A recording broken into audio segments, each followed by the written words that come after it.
Ladies and gentlemen, ATDF everything in that shelf presentation.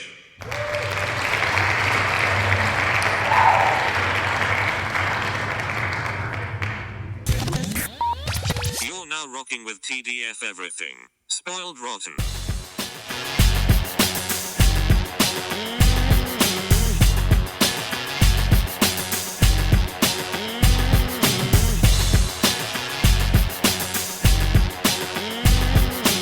Spoiler alert. Welcome and welcome back, everybody. Hey, hey, hey. It's me, Daniel, And this is Ban on Spoiled Rotten. on that shelf. Boom. Yeah, what? I mean, we might have done this already. I genuinely don't remember, but I think we are talking about The Boys for the first time, but in revisit format. So we are revisiting seasons 1 and 2 at the same time of The Boys. Yeah. For sure.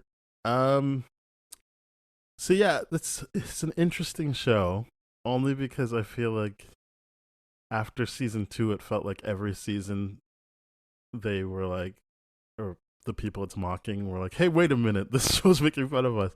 And yeah, they started to freaking clue in. Yeah.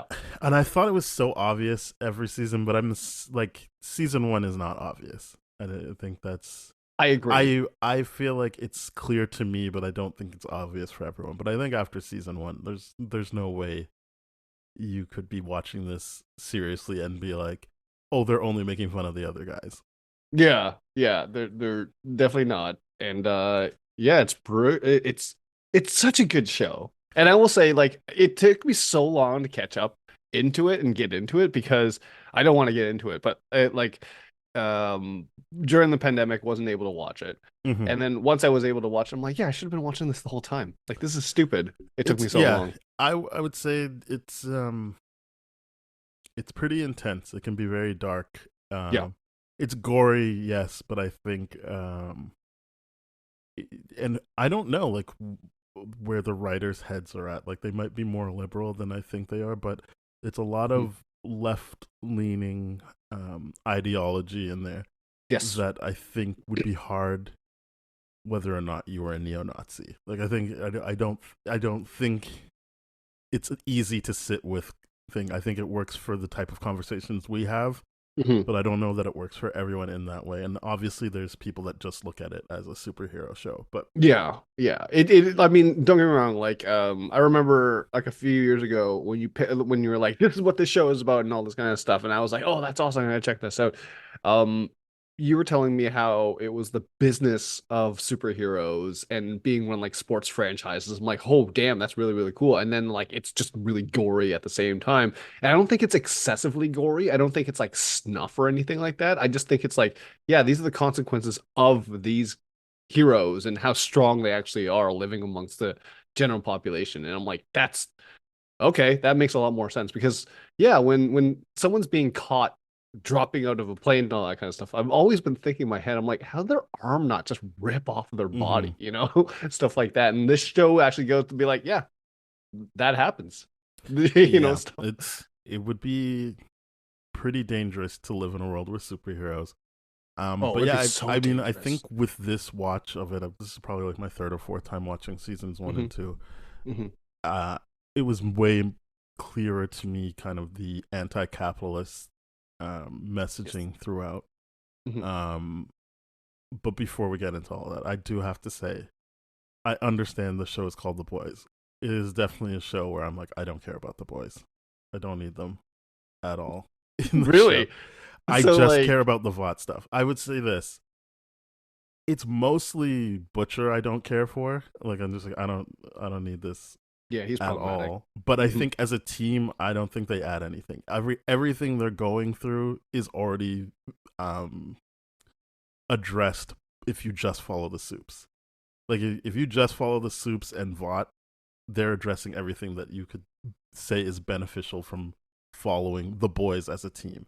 I think Huey is important for Starlight's journey, but he doesn't need to be part of the boys. I like Mother's Milk as a character. I don't know what he's bringing, but I think he's an interesting character.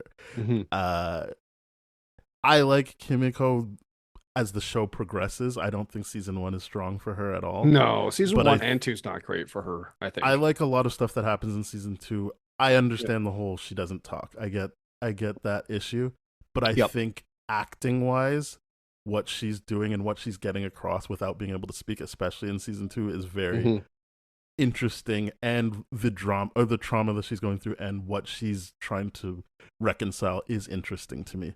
But Yep. again, I don't know that she needs to be on the boys. Hmm. So yeah, that's I understand how stupid it sounds, but I'm just like, yeah, I don't really. It's kind of what holds season 1 back for me. I was like, I just I don't click in with them as a team. I find them to Mm. be annoying when they're a team, and obviously Butcher has this whole, hey, we're the Spice Girls, maybe we're shit independently, but we're good together. I'm like, no, I think you guys are actually better independently. I don't really need you together because it's just a bunch of them not trusting each other or talking about shit we didn't see, Hmm. and then one of them does something out of their own interest instead of being a team. Interesting. I didn't think that would be the reason. I'm like, I fully see the reason based on the fact that it's just like these guys are wearing too much plot armor to be around these kind of superheroes and all that kind of stuff. Like they're accidentally good at doing certain things, like how they like found out a way to kill translucent and all this kind of stuff. And it's yeah, it's like okay, Frenchie's fucked up, but it's the idea of like Yeah, I don't like Frenchie. it's really a challenge to be like this is not an actual threat to this multi-billion-dollar corporation that's But that's armed the with anti-capitalist superheroes. stuff I was talking about. Like Yeah. it's like a futile thing they're doing. But Hmm. Yes, you already have that with the superheroes. You I already would agree. have characters like Maeve and Starlight, and later on people like A Train being like Hmm. trying to be like, yeah, like I just feel like Starlight is the lead in that sense of she came into this being like, oh yeah, like I'm gonna be able to do this at the highest level possible, and then she Hmm. gets disillusioned. But then you also have Maeve as that extra layer of like, look, I already gave up, but please don't give up. I think Hmm. all of that is interesting and already addresses any kind of beneficial messaging you could see from Hmm. watching the boys be impotent. Like that's the idea, is that you're dealing with capitalism, not individuals. And Yeah. so like every I don't need it doubled down on with the boys, especially Hmm. since, as you said, they're not really in this fight like that anyway. They don't Hmm. have the abilities to do these things in the first 2 seasons we watch to Hmm. do the things that they want to do. Hmm. And I'm like, yeah, I already lived that life. Like it's if we're doing this as a superhero thing and not a real life thing, then I don't need the real life people in that capacity. As I Hmm. said, Huey might be the only character I would keep, and only because of how he services Starlight's arc. Yeah, and that is the truest sense of the word is the idea of like the boys were there to service Huey, and then Huey was there to service Starlight in the sense of like pointing in the right direction of like, yeah, let's be anti-capitalist right now. Mm-hmm. This is what we can do with that anger. This is kind of great. But then you're right, after season 1, to me, there's no real attachment there. Starlight's already on that train and kind of pushing forward and doing that kind of stuff, questioning her stuff. And you know, the boys are But I just do doing think background stuff. as a Hmm. Starlight, obviously, I know what happens in season 3 as well. But Yeah. if we're just on the first 2 seasons, it is still someone who's like her cheerleader, and Yes. um, and someone who has the ability to hurt her, not Hmm. physically but emotionally in many Hmm. ways. I think that's still interesting to play off the same way I find it interesting when Maeve has her girlfriend or ex girlfriend in the Yep. first 2 seasons. Um, but also because Huey can be the actual face of the people who get hurt by these superheroes for Starlight. I think Hmm. all of that helps in service of Starlight being like, okay, not only is it this like bureaucracy that's not going to let me do what I want to do, but like Hmm. I am with someone who was directly affected by how reckless we can get as superheroes. Like Hmm. I think all of that's important, not necessarily like what furthers his arc, but just I like those reminders for her and interactions for her to have. Hmm. But yeah, again, I just don't really care for the boys as a team. Yeah, because when we get to like especially the end of season 2, I'm just like, you can't possibly think that they're having too much conflict with superheroes at that point, direct one-on-one to be like, someone should have died by now. Like one of those guys should have died. And it's a shame in season 2 how they're like, okay, we're gonna introduce uh God, what Karen, what's her name? I can't remember her name. Karen Fukuhara, her Kimiko's character. brother. Kimiko, yeah, Kimiko's brother, just to kill him off. And I'm like, that sucks. But that really, really sucks because I'm like, what were they gonna do? Because at that point you're thinking, okay, they're recruiting other people to like actually fight the VOT team and all that kind of stuff. And they're like, no. So it's kind of shitty in that regard. I think that this show is really good from a leftist standpoint to be like, hey, we're very aware of the fact that here are the tropes that are commonly done in the sense where like usually a woman is supporting a man trying to find the way, like, and so you have the gender kind of swapped roles of like Huey and Starlight in that sense, but still Starlight dealing with the things that a woman would have to deal with, like like that episode where it's like, yeah, you could keep your old costume, but you just won't be a part of the team, kind of thing. Like we're gonna kick you off, and like Or those kind of things. even like what her interactions with Maeve, where Yes. she is caught crying in the bathroom, and Maeve Mhm. is just like, "Oh, don't be disgusting about it." Yep. The when we talk about anti-capitalist stuff, like that idea that Maeve would feel like, "Oh no, then the stench will be on me if I'm seen sympathizing with the person who's clearly on the outside of this circle right now. I need to stay on the inside, and I'm gonna push her away." I find all of that interesting stuff, but Mhm. why not just focus on that kind of stuff instead of doing the boy? Because to Yeah. me, and the reason I say I specifically don't really care for Butcher is that he is what that Mr. Edgar guy was talking about. Like, you're just an angry white guy, and I've seen that already. Yes. Yeah. It's a lot of their shit is just driven by him being an angry white guy that doesn't feel the need to consider anything but what he wants. And I understand he's Exactly. on an arc.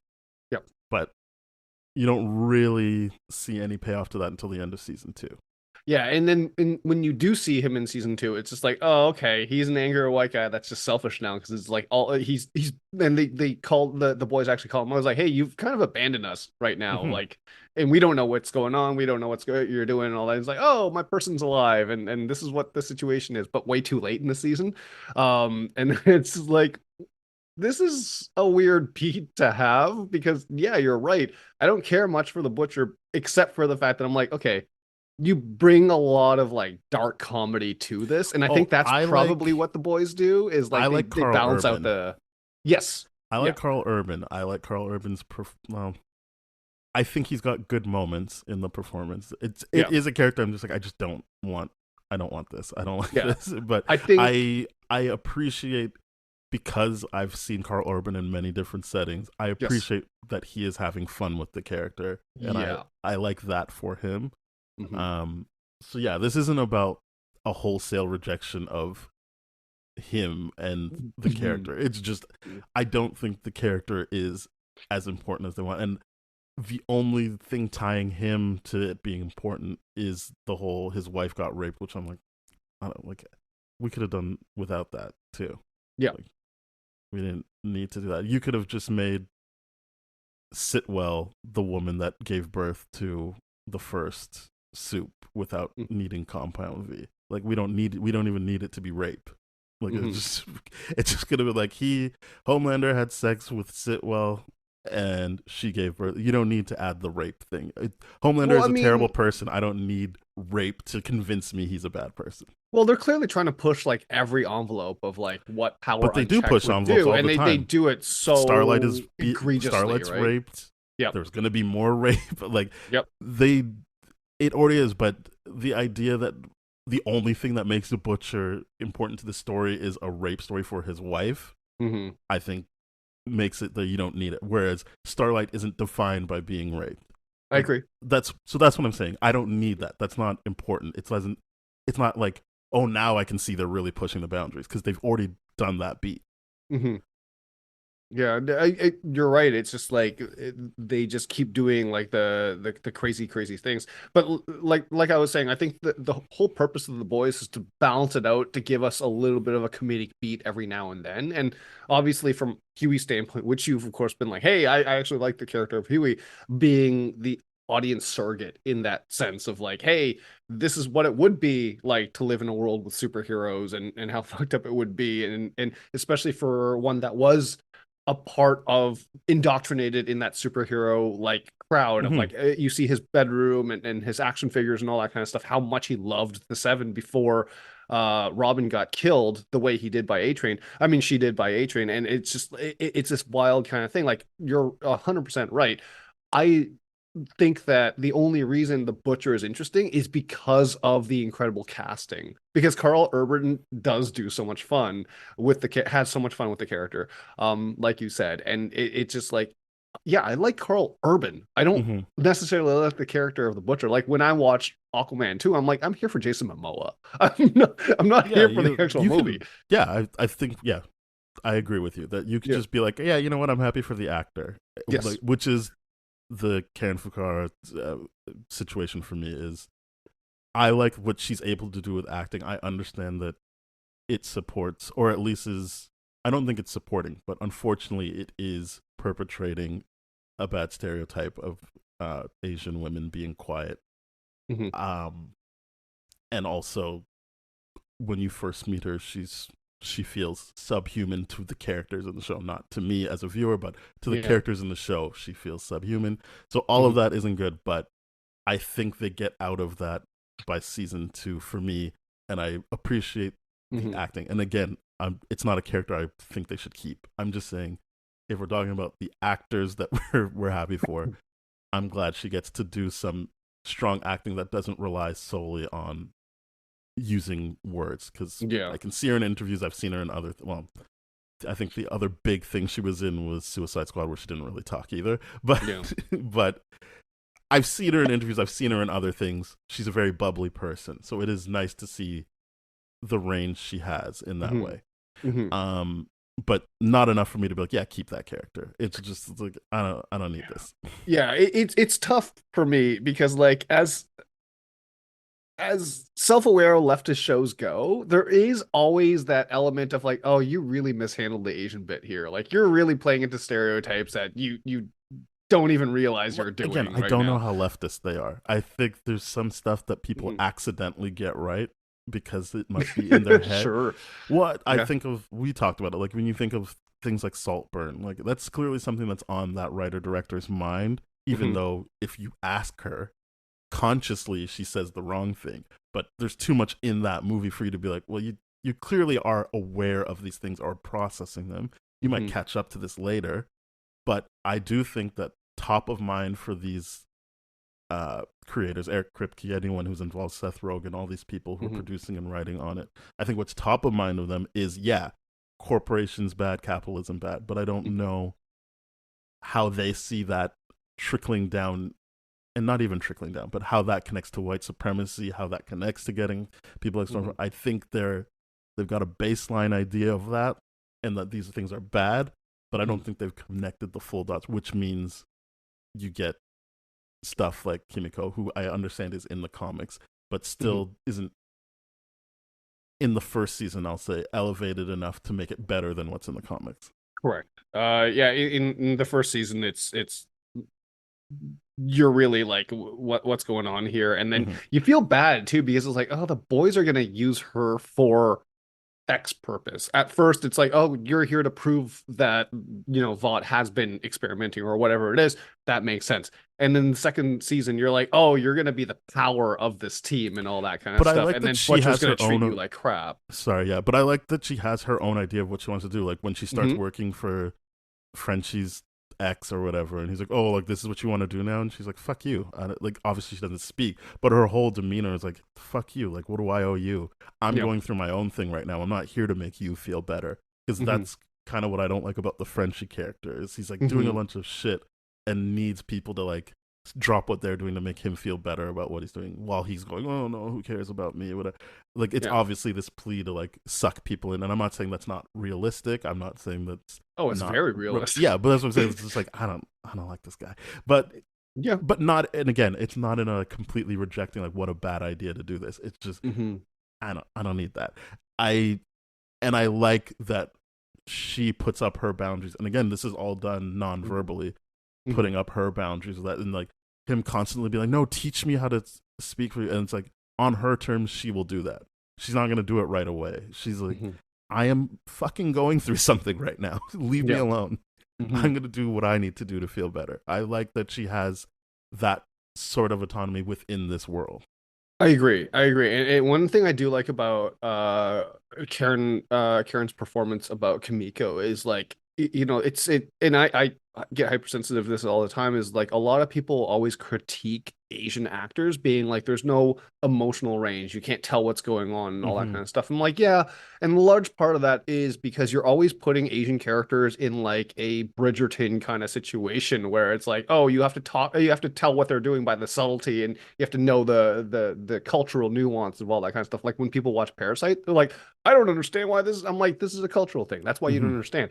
But here, where they take an Asian character out of Asian subtlety kind of situations and put her in such extreme kind of examples of like, oh, she was in a terrorist group, or she was abducted by a terrorist group beforehand, and now she's being like human trafficked and held in that container and all that kind of stuff. She gets to do a lot of emotional stuff without talking. To me, that's like the biggest way I'm like, okay, you get a pass for this, because although you have played the Asian stereotype of like Asian women shouldn't talk, Mm-hmm. you also allowed that Asian woman to speak volumes with her acting, which is not something that is typically done with Asian actors, especially Asian women actors. So I think that's really, really cool that she gets to do that, and she gets to do more and more through season 2. Yeah, But and I to like me, that. it's Sorry, continue. Sorry. yeah, and to me, I'm like, that's really, really good. So I don't know if it's like, hey, like you said, I don't know how leftist these writers are to be like, hey, let's take this stereotype, but also turn it around on its head, kind of like the Huey and Starlight kind of situation. To me, I'm like, were they doing that within one character? Is that what they were aiming for, or did they accidentally, like you said, stumble into something that is very leftist and has that message through it, right? But yeah. Yeah, I think another thing that stood out to me is there's like, I feel like early on, she has this thing about nail polish, and this idea that obviously, as I said, when you first meet her, it's supposed to look feral, subhuman, and that she does have these desires communicated almost immediately about Mhm. not wanting to be seen that way. And I don't even, there is some room there for me. I'm like, I think that that's just a her thing. Like that's what she wants for herself. It's not necessarily like, oh, then people will like me. It's like, oh, that's what I think looks good, like the nails. And so, yeah, there's the nail salon thing, but there's also like, she does have her nails finally done at one point, but then they get bloodied right away. And then, that's what I like, is that she's constantly processing these ideas of like, I'm getting close to what I want, which is to just be me. And part of that is having nice nails, but I also have these powers, and I'm put in these situations where I'm gonna have to get my hands dirty, literally, and that ruins the aesthetic I'm going for. Yeah. So I think, and that's all very interesting and not connected to another character, not connected to a male character, making them feel, it's all within her. And I like that idea that she has these wants and desires that she gets to process, and they do put time into showing that without it being like, but she's the side character to this person. No, she's got a lot of deep like writing going on for a character that doesn't speak, and coming from where she is and all that kind of stuff. It really is impressive what they do with her character. I'm not mad about the fact that she doesn't speak at all. I'm pretty sure that's just source material stuff, but what they allow her to do, and those small little elements, like you said, you can try to theoretically put on makeup, cover up your past and all that kind of stuff, present yourself as a different kind of person. And I love, and I forget which episode you were saying this, that you find out you're black, or you find out you're Asian or something like that. There was an episode, a previous podcast. Oh yeah, we were episode talking about X-Men and Yeah. the ball they dropped with whatever, Roberto. Yeah. So in that in that sense, like she's always reminded of her trauma, even though she's like trying to Hmm. cover up and all that. And I think that's such a strong, strong visual of like, you're right, when she does get to paint her nails, when she does get to be like, hey, I'm like coming out of the shower now, like I'm this, like the 90s version of like, oh, she took off the glasses and put down the ponytail. It's like, nope, you're still very much traumatized. You're still very much there and you got to process it and you got to work through that and all that kind of stuff. It's very interesting stuff. Um, yeah, I think those are the boys. Uh, as I said, I like Mother's Milk as a character. Mhm. Um, I think I'm kind of immediately out on him needing to be in the show when Butcher comes to get him. He's like, "Not this time, Butcher. I got a family." But then he does it anyway. I'm like, "Okay, so you're an idiot." I I understand the show needs him to do that, but I'm like, "What? Why even put those words in his mouth? Like, it's Yeah. clearly not a thing for him." I Mhm. think it's interesting. Again, we haven't got there yet. In later seasons, what his actions lead to, Mhm. and what that means for a guy who says he's a family guy. Mhm. But yeah, it's just I don't. My main thing is I don't care for the actual boys in the show. The boys, I That's feel fair. like it is a show that sings when they're focusing on the soups and the inner workings of Vought. Yeah. Yeah. I will say I think the boys just offer that dark comedy side of things to really balance out everything. It's like, oh, Homelander just fucked up this thing. It's like, all right, here's something the boys did. They they're trying to figure out they're all bad at it and all that kind of stuff. You do get the comedic beats from them. And I think that's the only logical reason why you really have them around is because you without them you can't call it a dark comedy. It's just like a Oh, I disagree wholeheartedly. Like really it's yeah, it's a dark comedy without them. As I said, anything you think is a benefit for the boys is already covered in the okay. soup. Like if you watch The Deep and what he's going through, that's a dark The comedy. deep the deep Like you storyline get is the just so funny to it me. is a dark comedy to watch Yeah. Homelander operate. Like that whole Yes. milk fed like anything you say that's good about the boys, and I'm not saying they should be taken out. Obviously, it is what it is. Mhm. I'm just saying anything you say is good about the boys, the team, is covered by following any one of the soups. No, you're up. I never thought about it like that, but you're pretty yeah, you're right about that. 100% because the deep storyline is so funny to me. It's so funny. And I'm just like, not obviously not the whole rape thing in the No, beginning, but just how his fallout from the seven is and how he's desperately trying to claw his way back and how he's just like he's always approaching things from disingenuous wants and desires and all that kind of stuff. It's so pathetically funny. and that's the thing I think about when I'm like, how in tune are these writers? Because they pit Mhm. A Train and the Deep against each other like in season 2 with Yep. them trying to get back into the seven. Mhm. But when I see people reacting to it, I think by no fault of their own, they're like, "But fuck A Train." And but Mhm. like, is the Deep? Are they trying to make me like the Deep? I'm like, they're doing the same thing with both of them. Yep. They're both being shown as sympathetic while also showing you that they will make the wrong decision every time. Like Yep. they are not ultimately good people. You Mhm. can sympathize with what they're going through as bad people, but like the show, I don't think is trying to make a case for you forgiving either one of them. But I can see people choosing the white guy as the possible person to forgive in this. Yeah, and it's yeah, I completely agree with you. They have the same story beats and all that kind of stuff. They are very, very much like parallel characters, and I do like the fact that they do put them against each Mm-hmm. other for that position back into the seven And in the second season. like that, I something I picked up again on this one. I think I kind of knew it, but they both have a rejection of self. Like I think the Deeps is Yes. way more top of mind, I guess is the best way to put it. Like Yep. the Deep is actively like, I don't like the gills, I look bad, so I'm gonna Mhm. make women feel bad and powerless before they can do it to me. And that's the potency of having that scene where the woman does exactly what he's afraid of, which is Yep. objectify him even before you get to digging in his gills and making him feel physical pain. It is just about, I don't really care about all that. Just show me the gills. That's what I'm here for. I want the gills. Hmm. It's just, again, I don't think it's a scene to make you be like, oh, poor Deep. Like now you gotta root for him after. It's just like it is showing you in case you didn't like the effect he has on other people and how and what he's afraid of happening to him, but also A Train and his complete lack of um wanting to connect to being black or anything like that, and being like, I'm the speedster, that's what I've got going for me. And you're like, yeah, that's what the company's telling you as well. Like, they aren't actively telling you, hey, be more urban, other than, yeah, here, you're gonna have a rap song in this. But it is like, you're the speedster, so you're gonna have to race other people to make sure everyone remembers you're the speedster. And so, like, that's what he's glommed onto, even though he does have a brother. Obviously he doesn't have his whole family, but he has a brother there to help him step away from that and know himself a bit more. But I think that, yeah, it's very interesting to watch him be so unaware of self in many different ways, and I think subconsciously rejecting that part of it, of like, oh well, like, I'm black, but like, that's not the thing. I'm over here doing this thing. Yeah, and in season 2, it's like, oh, when he finds out he's off because of what Stormfront is, and which is a Nazi, and like how she hates A Train and all that kind of stuff, and they can find a white speedster.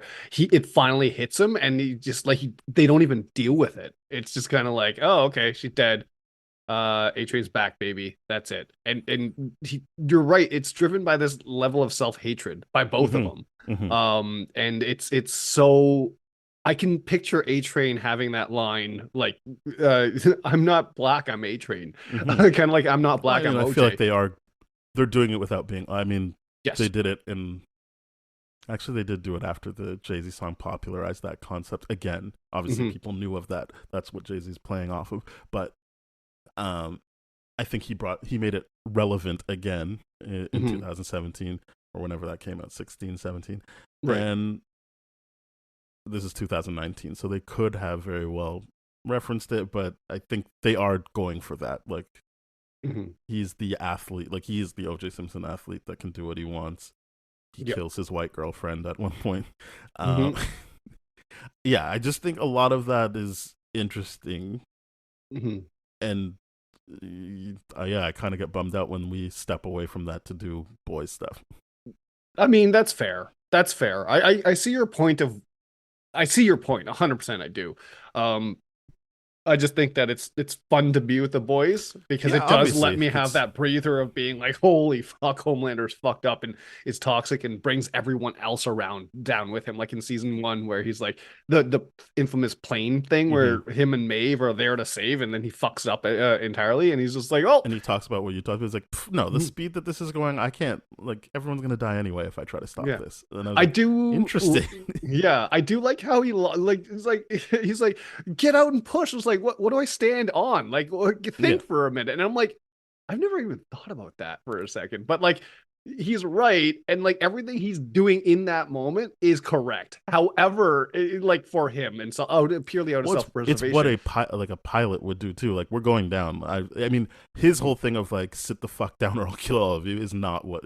But he, to your point, Maeve is like, no, do a superhero thing. He's like, no. Like, they're dead. They're already dead. Yeah. So why not just be pleasant to them while they die? And he's not doing that because it's the right thing. He's doing it because he's like, I mean, this is over. It's done. I'm out. But if you were on a plane, like if you read about like what happens in crashes, it is just doing what Homelander was trying to do initially, which is just make everyone feel comfortable. Like, hey, sit down, enjoy the rest of the flight. And but there's no point in panicking people. You're gonna die. Yeah, let them die with hope, kind of deal, right? Or something like that, or just don't have them freak out and panic and all that. I get why he's doing that too, for like multiple different reasons. And I just think it's so, like, how he brings Maeve down in that situation to his level, and watching Maeve struggle with that is just wild to me. It's just I really like the Homelander character. I think it's weird. I've seen this could have been fake, but I saw some people like, well, if he's supposed to be the bad guy, why did they make him so cool? I'm like, he's not cool at all. His whole thing is, you need to respect me, and I'm going to throw a tantrum if you don't respect me. Yeah. And and it's interesting to watch, but he's not cool. Like, I'm like, you're a child. You're a literal child. He's an infant. Yeah. Like the whole like, oh, we're gonna move forward and call them super villains instead of what people like were testing, or like it's Save America, even though everyone said Save the World sounds better. And it's Mhm. like, no, he didn't have any control as a kid. He didn't even have the parents that he has Mhm. to talk about. Everything about his life up until we start watching the show is decided for him. He doesn't really have a choice in anything, and this is how he's trying. And I'm not saying that's what made him a bad guy. I'm just saying you see how he digs his heels in with his bad guy stuff, which Yeah. is I just need the control. This is what I need is the Mhm. control, and for people to actually respect me. Like the idea that he's constantly giving ideas and wanting to be in the executive meetings, and people are like, shut up and just do the superhero thing. Yeah. Just say the That's what's line. driving him crazy. Yeah. 100%. He's because he thinks, well, he has all the superpower and all that kind of stuff, and everyone fears him, but you don't get respect through fear. Like, and that's what he doesn't realize, but that's all he knows. And it's just it's this wild thing to be like, I don't understand. And I'm with you. I don't. And even the actor has said this. Anthony Starr has said this. They're like, people think I'm like a hero of the show, and that's not true, or something like that. Well, And he I said don't that get why. People are just he's reacting to people who actually get that Homelander's a bad guy, and then saying like, Mhm. "Oh, you're not actually an asshole," and he's like, "Yeah, thanks." Yeah, That's what made me it's feel like, better. thing. Yeah, it's, but it's. I don't get how people can be so selective with the data that they choose to present. It's like, oh, he's the good. I'm like, no, man, he's where. No, The none only of thing this. I saw that people were saying in defense of people who don't understand that it's mocking them as well is, yeah, they make fun of not leftists, but the people they would call leftist. Like they make fun of liberals a lot on the show. Yep, they do. And so I can see you being like, "Ha, that's all of them." Mhm. But it's like, no, it's liberals who are technically on your side too, because their attempt to make things more centered just paves the way for you guys to keep doing the bullshit you're doing. So Yeah. like so yeah, and maybe the writers do think they're making fun of everyone, but they're Mhm. not. Like the show is very clearly, if you understand the politics of it, just making fun of right leaning things. Absolutely. Um, and not only is it mocking it, it is showing you the frustration of living in a world like that. And Yeah. I think that came out a lot this time. I always got the mocking, but I think the frustration is really palpable Mhm. in the season. And I think maybe if Butcher was written better, I would feel that in that performance. Mhm. But he's so like just about his one issue thing that I Mhm. don't see him as being a leftist in that sense. No, he's just a He's like one of selfish those one guy. issue voter that's like, hey, fuck Homelander for a Yeah. good reason, but that means everything else will go out the window as long as I get that one thing instead Yeah. of thinking about everybody. If we were to describe the politics of the Butcher, it would be, to me, 100% libertarian. He would just be a libertarian.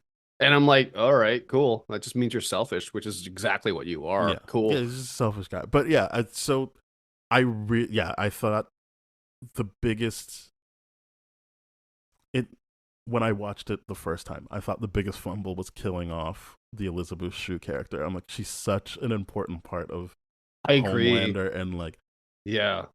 the balancing act she does to keep him in line. Hmm. And it's such a strong performance and interesting character. I can't even say I get why they got rid of her, but it makes sense when she dies. It's like, oh, you finally showed him for once that you don't respect him. Yeah. That was her undoing. Hmm. He's like, sorry, you were trying to baby me this whole time? All right, it's done. Like Yeah. now you Yeah. die. And he I, regrets it, but it is like you are like, oh, the one person he thought maybe respected him, unfortunately for her, let it slip that she never respected him. yeah. The Elizabeth Shue character too, I agree with you. I'm like, when they killed her off, I'm like, oh man, it's such a shame that they did because she was so interesting. But to me, I'm like, are they trying to do like a Game of Thrones kind of situation where they take Ned Stark and like the person you think is supposed to be there along with the ride is going to be killed off like right away? It is a shock thing, yeah, I would Yeah. imagine. It is 100% a shock thing because I didn't expect him to go there. I 100% was like, oh, she's way smarter than that. She would never slip. And unfortunately, you just need to slip once for someone of Homelander's kind of insecurity to get to that point, right? It's wild, especially with how he uses doppelganger in season 2 to like replicate that, and it's just it's such a great show, such a Hmm. great show in the sense where they're so aware of these personality types and putting them in these situations to write these characters the way that they act is just no, this is amazing. This is actually amazing. It's so good. Um, I I just reread one of my notes. I think the point I was trying to get at with A Train, I know this seems very jarring, but the point I was trying to make for that was as it relates to his girlfriend. And he starts telling this narrative to himself that Huey killed his girlfriend, even though very clearly he took her somewhere, he injected her.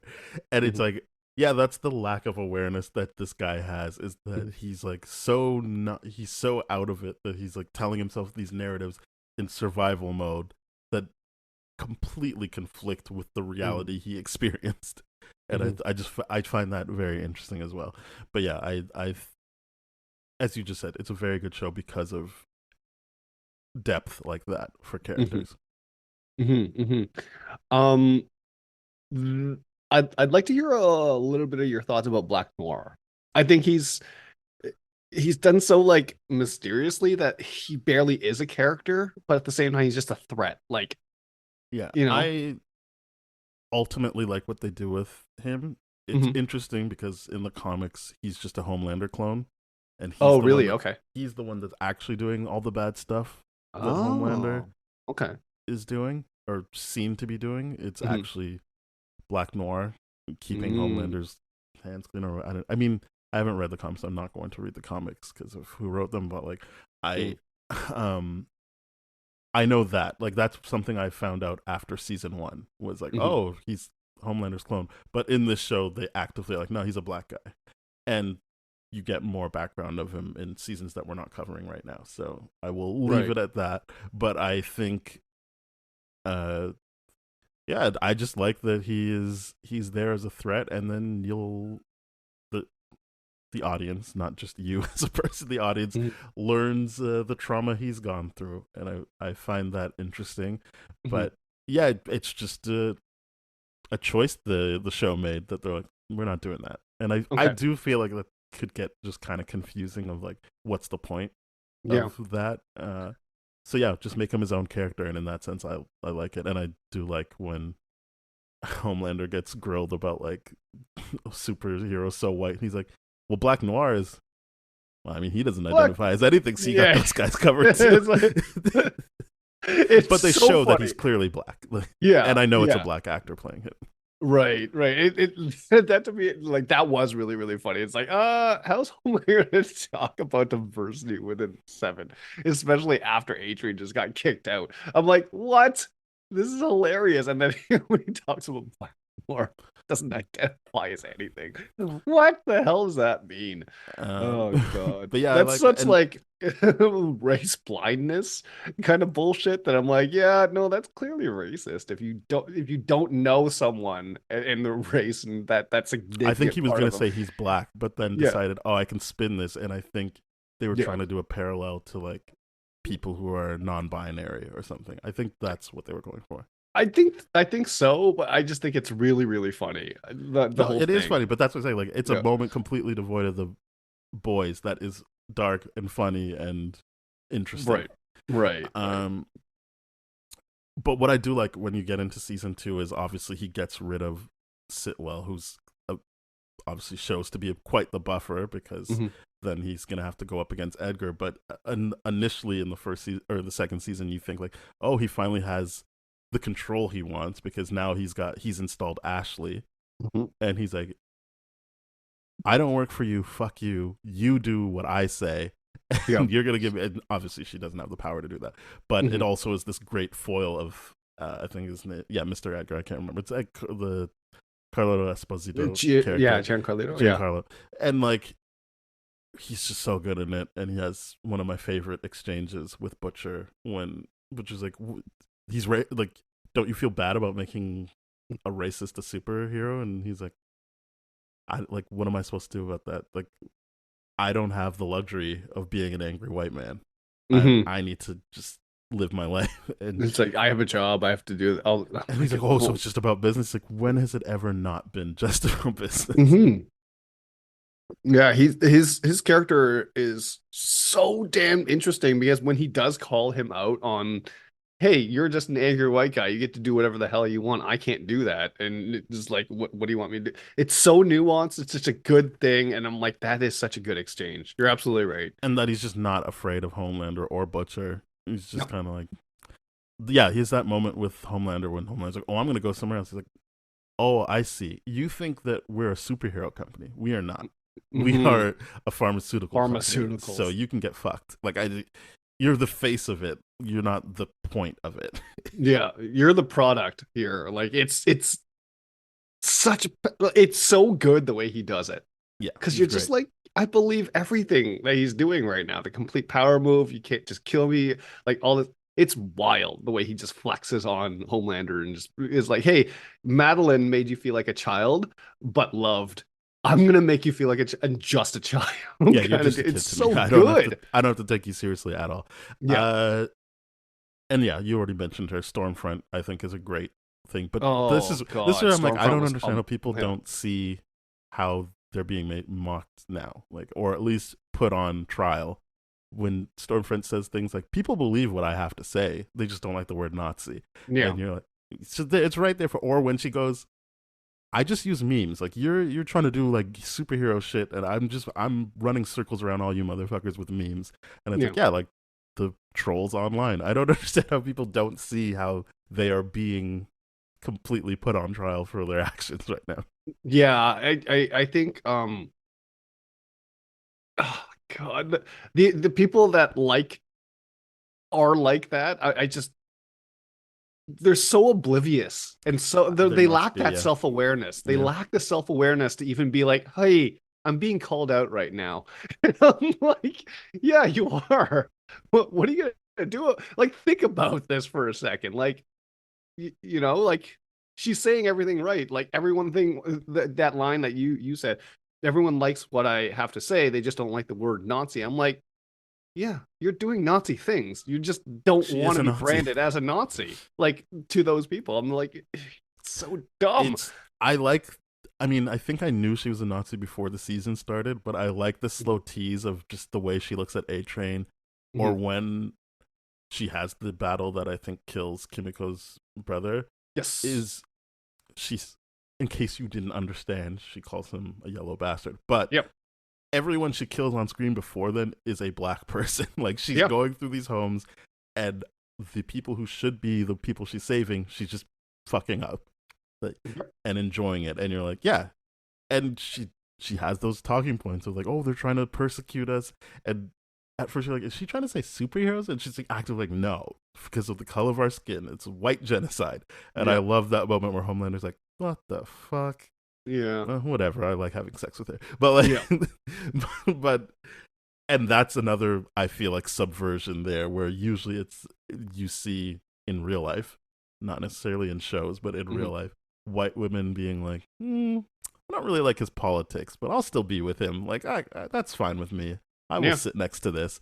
And then Homelander's like, I don't know about the Nazi thing. I mean, Yeah. I'm in this for the control, and he is, but like she said, he believes. She said he just doesn't like the word, but him just being like, oh well, like, let's just move on from that. Yeah, there's this one scene in like the first episode of season 3 that I won't talk about, but I'm just like, oh man, that's too funny. That's too funny because it's exactly what you're saying. Um, but yeah, Homelander is so desperate to have someone like just worship him and genuinely love him that when he finds Stormfront, he's like, oh, I got this. I'm just gonna ignore the Nazi bit, you And know? I like the moments where he's like, oh, I want to show you something, and she's like, you don't have that much control over me. I'm still gonna go do what I want to do. And you just watch him have to sit there with his feelings while he's waiting because he got her flowers and he was gonna surprise her, and it seems like he genuinely had feelings for her. Mhm. And he's just like, and you're like, oh, this is gonna be added to his evil later in life. Yeah, he And throws a I temper like that. tantrum it explodes the whole thing. It's crazy. And I really like his relationship with Ryan, his son. I, Hmm. I'm not happy about how Ryan came to be because I don't really believe that that factors in. Like, it could have just been like, oh, she stepped out on Butcher and they had consensual sex, and that's it. Like, I think it's just, the rape thing doesn't truly land for me in this situation. But putting that aside, I like that it seems as if he genuinely does love Ryan, and Hmm. I feel like that's fortified by Becca saying like, "Oh, I told him if you kill me, then I'm gonna just make sure that he, or if this bad thing happens, I'm just gonna make sure he knows you did it." And that seemed to work because he genuinely wants the relationship with his son. Yes. And when he says things, when Stormfront is like, "Just talk to him, you're his blood," and he Hmm. has that thing of like, "I didn't have any of that, and I had to do all this on my own. I don't want you to have to do that." Hmm. I'm like, this is again, not making me be like, "Oh, so he's a good guy." It's just like, all right, well, like he's got facets to him. Like he can care about someone. I personally don't believe. I mean, maybe it's two things at once. There is the control of having a kid Hmm. and the respect you would want, but it seems like whenever the kid disrespects him, he's not really like, "How dare you disrespect me?" Hmm. The way he is with other people. I think there is a genuine like, I just want to be here for you. Yeah. I'm so glad we're talking about the kid right now because to me, I laugh so hard thinking about how he treats Madeline in season one about like, why are you even with this baby? Like, Hmm. I don't get it, all this kind of stuff. And then season two, full 180 turnaround in the sense where it's like, oh, you get it now and all this kind of stuff. It's just like, and it's like, and this is something I've learned too. It's like, yeah, a lot of people don't care about kids unless it's their kid, right? And Also, that's kind of what, more yeah. importantly, Mhm. at that infant stage, a lot of men talk about just not being able to connect because the Yes. infant can't do anything. So it's not that funny. It's actually just well observed that Hmm. he would be like, "Oh, good, I can skip the baby part. You did all that. Now I can come in and do." Because that's his whole thing. Is like, "Oh, let's go out and fly. Oh, let's go out and throw balls." Like, I don't actually have to nurture anything here. We'll Yeah, I just get do to the be the shit I fun want to do. dad kind of Yeah. do stuff. Yeah, it, it's really really good, and I think the presence of Ryan really does make Homelander's character so much more interesting because it's Hmm. like, oh, you get it now. You get the fact that you want that love and that this is a pathway to genuinely have someone love you, and he treats that with so much respect and nuance to the idea of like even when Ryan at the end of season two, like, oh yeah, he's got powers, he's gonna use them, he's gonna fuck up Stormfront and all that kind of stuff. The way he reacts is so reserved that you're just like,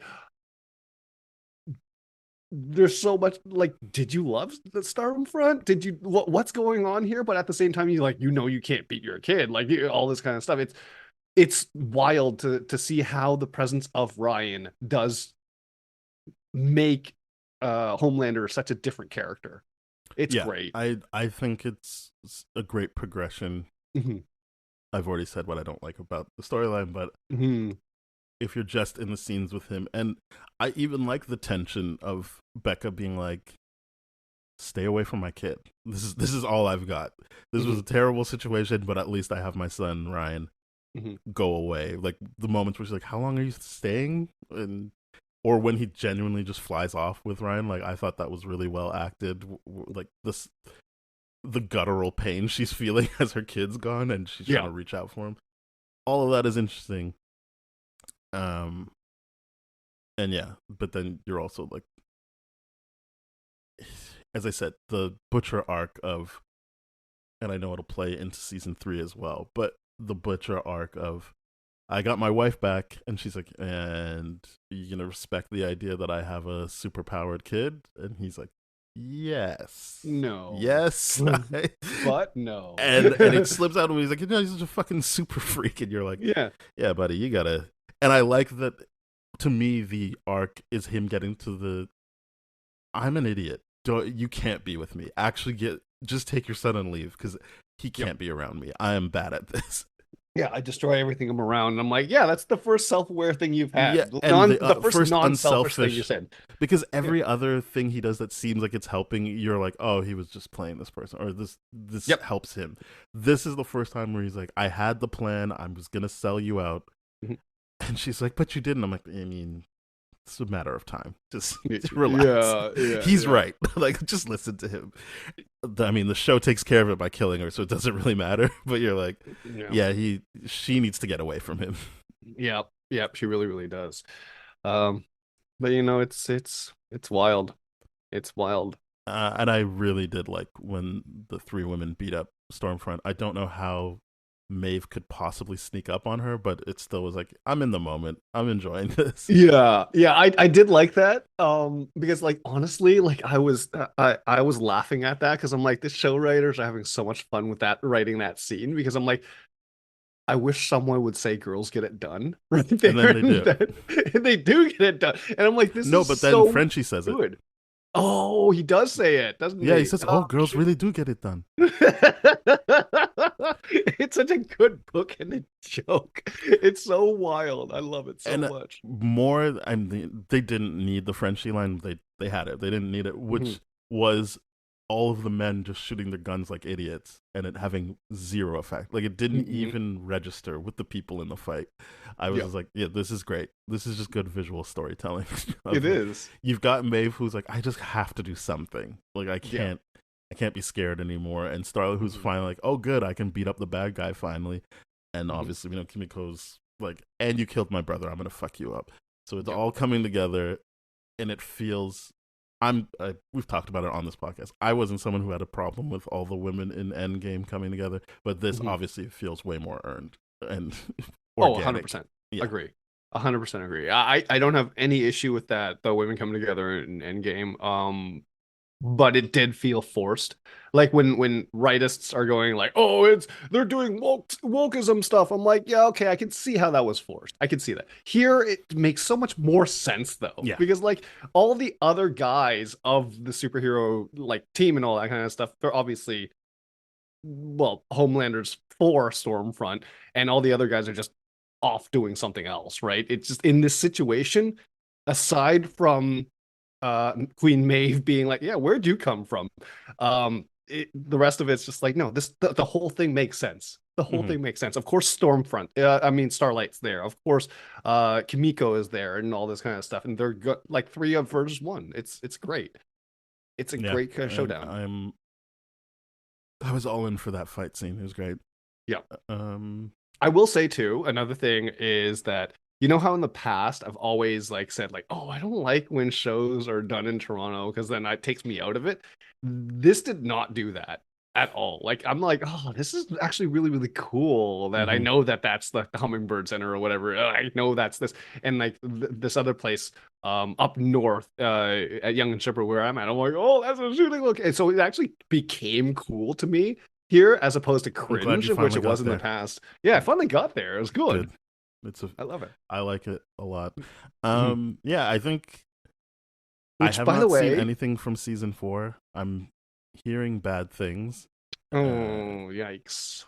I'm Is that because I the right wing people are and I finally like, don't oh, know if they're there's making hit fun of pieces us? because I've also seen some bad things about Anthony Starr who plays Homelander, and I'm like, well, not great, not great Right, stuff. right, problematic stuff, like outside Extremely, as a extremely human being. problematic stuff. Oh no! Um, it, Again, I'm not gonna say them here because I don't know what is true and what's not true. Yeah, I yeah. eh, the only thing I know is true is that the Eric Kripke guy did an interview, so it's in print, Mhm. where he's saying some things where I'm just like, not good, not good. Yeah. So I am, and if you've heard me on this episode, you've heard me say, uh, me not loving the rape stuff so much. So, and he's talking about that stuff in the interview where I'm like, it's kind of why I don't give it a pass, Hmm. especially in the Homelander thing. Yep. He's talking about a rape that happens in season 4 and classifies it as hilarious, and I'm like, oh Ooh. no, Yikes. that's that can't be. You can't put that out there. So Yeah, yeah, yeah. I That's don't. I not mean, good. so I say all that to say I see what I see in the show, and I Mhm. like it. but I can't give the people creating it full credit because their heads might not be where mine are. I Yeah. still recognize that under the surface, things are happening that are clearly putting things on screen that connect with me. Mhm. But yeah, if I'm seeing the guy who's in charge of this talking about seeing a rape scene as hilarious, then we've got issues coming. Yeah, it's oh God, Kind of it's good that they're gonna end after season 5. I don't need this to go on and more things to be exposed. yeah, rape scenes are like one of the most uncomfortable things for me to ever have to watch. And for them to be like, "Oh, Especially this was since they funny." talk I'm like, about it in the "What?" show too. It's not like a rape scene and then no one ever like you have people trying to make people feel bad about the rape or it's just Mhm. like it will be discussed after the fact too. So you have to sit through the rape and then you got to sit through the blowout of it as well.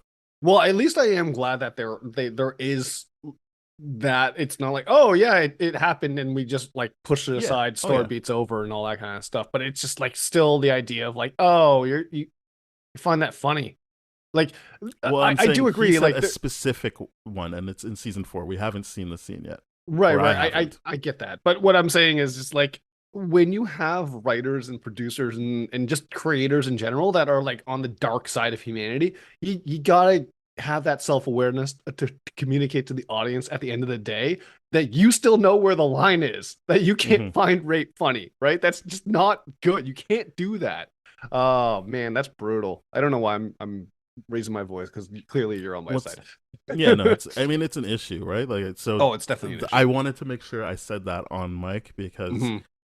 uh the other stuff that I read, Hmm. I saw community notes on them. Hmm. So there is room for me to be like, oh, this could be just hit pieces because people are upset about feeling Sure. it. But I saw the first thing I saw, I couldn't tell if the person was leftist or not. They were like, these are really bad takes on the right as if people had like a cursory understanding of leftist talking points and I'm like Hmm. oh, and I could see that being a problem again if these people are more liberal than they are leftists. Hmm. I could see it being like oh yeah you don't fully understand what you're criticizing here. Hmm. um but I couldn't tell from that person. I even went on their Twitter like I'm like I can't tell what side you're on here because you could just be critiquing you guys didn't go far enough or you guys are now making it so far from what the actual criticism is that it's bad, or they Hmm. could have just been like, "Hey, fuck you for making fun of right wing people." So I couldn't tell, but that was the first Yeah. business law. But then I saw this trickle down of other things, and I was like, I'm still revisiting that first thing I saw where I'm like, this could just be falling off the rails here. Mm. Yeah. Yeah. You know, it's it's definitely not a show that is easy to marathon. No, not at all. It's not, but at the same time, I'm like, I do want to know what happens next. It's this, it does the train crash thing of like you know it's horrific, but you can't help but look away kind of deal. It does that very, very well. But it is hard to watch. Like getting to through 2 seasons in 2 weeks was like, oh, it definitely put me in some mental states. Like I was just Mhm. like, hey, you gotta do my meditation before bed. Yeah, Get myself realigned and all that kind of stuff, right? yeah. The I think second season they started week to week, and I'm like, yeah, that's the right way to do it. Yeah, yeah. Because if it was a full season drop at once, I was like, oh my, I mean, we're oh doing it like that, but yeah, yes. it's rough stuff. Yeah, As I said, it's rough for sure. I think there are funny things that happen in it, but yeah, overall, it's just like, oh, if you're just choosing to look at the funny and not look at the things that are actually happening, you're like, fuck, it's rough. um, I I will also, say, oh, I sorry, really continue. like this show for all the random what is it Cameos, cameos yeah, by like different actors and all that kind of stuff. Like when you got Sean Ashmore as like lamplighter and all that, I'm like, this show is doing something a little bit different, 100%. And then or I Haley just Joel found, Osment. yeah, and I just found out that Patton Oswald is like the voice of like the Deep's Gills, and I'm like, this is some really good stuff. It's really, really funny. I don't know how they got so many people to sign on to that, but Well, it's Seth Rogen. oh, that yeah, that's why Seth It's Rogen. very easy to want to work with Seth Rogen. Yeah, he's a good creator in that sense. I Well, do he like just him has so in many that. friends. Yeah, like Um, he's on that side. But it's yeah, that makes sense. That makes a lot more sense why they got the people that they did. yeah. No, I like the cameos. I Hmm. like the commentary, or at least I like what I see out of the commentary so far, and that Hmm. includes season 3. But we'll be doing that next week. Uh, yeah, I like these first 2 seasons. I think season 2 did the right things of adding elements to make me feel like it's an improvement. Hmm. And I think season 3 does another improvement. Um, which is good. And that's not to be like, and season 1 sucked. It's just like, oh, it's good that up until season 3, which is all I've seen, so I Hmm. can't comment on season 4. Hmm. It feels like they're improving. It doesn't feel like they're spinning their wheels. Yeah. So I appreciate that. Yeah, it's definitely a show that's building off of it. It's done some really, really great things. And I'm excited to do this season 3 episode next week. So, it's just such a good show. It really, really is. It takes like that whole like idea of the CW superhero shows and it just ramps it up to a different level. I'm like, this is actually great, great stuff.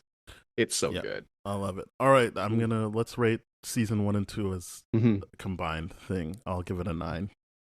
Oh yeah, I'm there with a 9 as well. Yeah.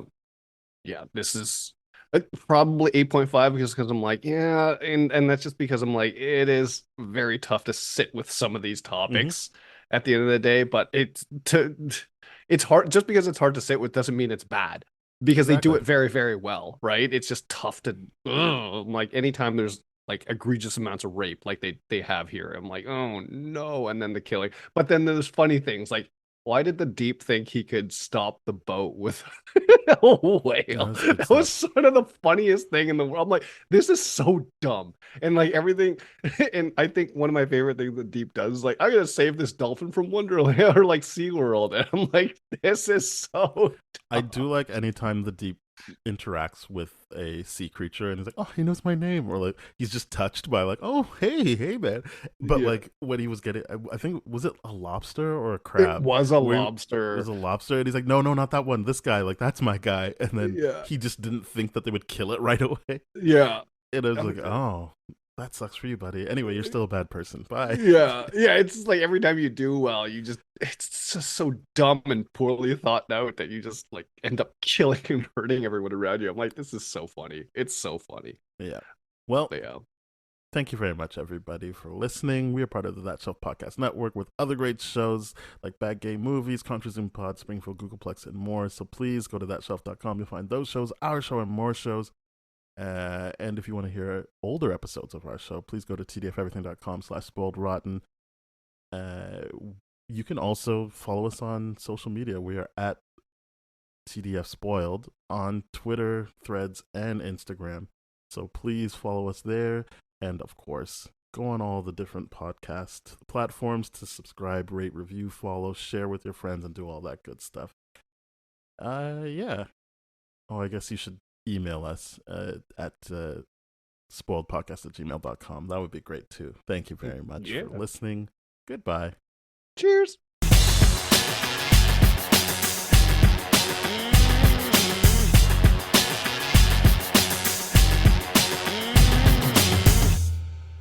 This has been a TDF Everything production, brah.